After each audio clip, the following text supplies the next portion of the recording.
we'll finish on the Tigers here. We're talking about prospects coming up, and we talked about Torkelson, talked about Mize. I'm not going to do the Lynn Henning deep dive. Lynn Henning is the best at covering this stuff for the Tigers, who they're looking at.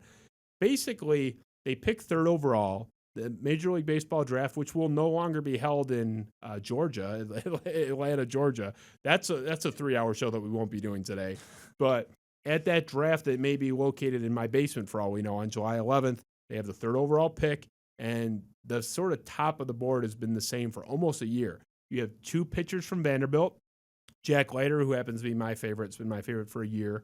Kumar Rocker, and then the shortstop is a little more fluid. There's a couple of prep shortstops, but the biggest one we see and hear is Jordan Lawler, high school prep shortstop. The Tigers, in my opinion, are in a really good spot at pick 3, better than most years in pick 3, because you have a 2-pitcher draft where I think both are going to be great. I think they'll both do a great. I think Leiter will be better.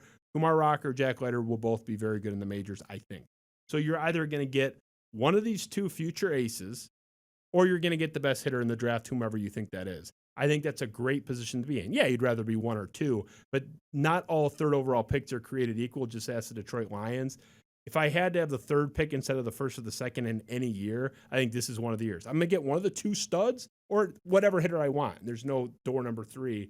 So I'm just curious, where do you think they go on July 11th? I know they're very cagey. I don't think they even know there's a lot of scouting to be done, but I would argue that they should go the best prospect available, whoever they think that is. Some people say, hey, the pitching is thicker in that farm system, go the best hitter no matter what. Kind of where do you land on that? I think you got to go pitcher if he's there. I mean, if you have one of those 2 from Vanderbilt there, which I assume you're going to have one. I mean, Jordan Lawler, the shortstop, the prep shortstop. I mean, I assume he goes 2 probably. That's kind of my guess. And again, where they go depends on where others go.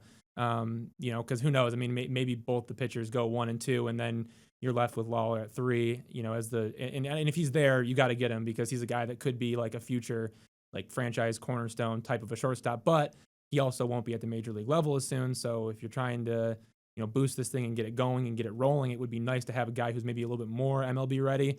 But at the same time, if you want sustainability, I get the point of, sure, you sign a big shortstop or something like that this offseason. You're going to do that, and then you let this guy develop and get him ready. And obviously, too, guys can always move around. Like AJ talked about that too when he was in, when he was in Houston, like with Bregman in there and Correa and. Correa, I think, what was it? Correa went down with an injury and Bregman slid over or something like that. So it's just things like that. You can always move guys around. But I personally, I see it kind of going, Leiter 1, and then, Lawler, the shortstop, going 2, and then the Tigers are left with whatever's left. And I think you got to go Kumar Rocker. You never can have too much pitching. I'm a true believer in that. I'm a true believer in pitching wins championships. So I think you got to go that way. You can always buy your bats if you need to. You can make trades. Their farm system is going to be so loaded when they're coming out of this.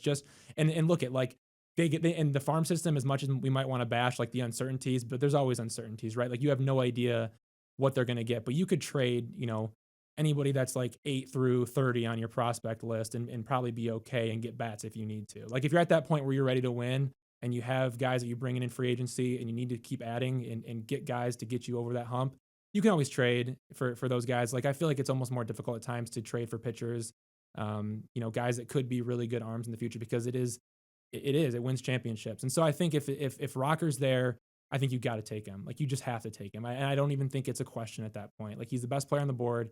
You need more pitching.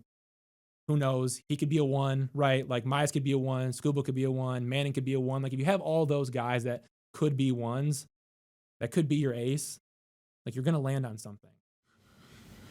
Freaking idiot. Shouldn't even have a show.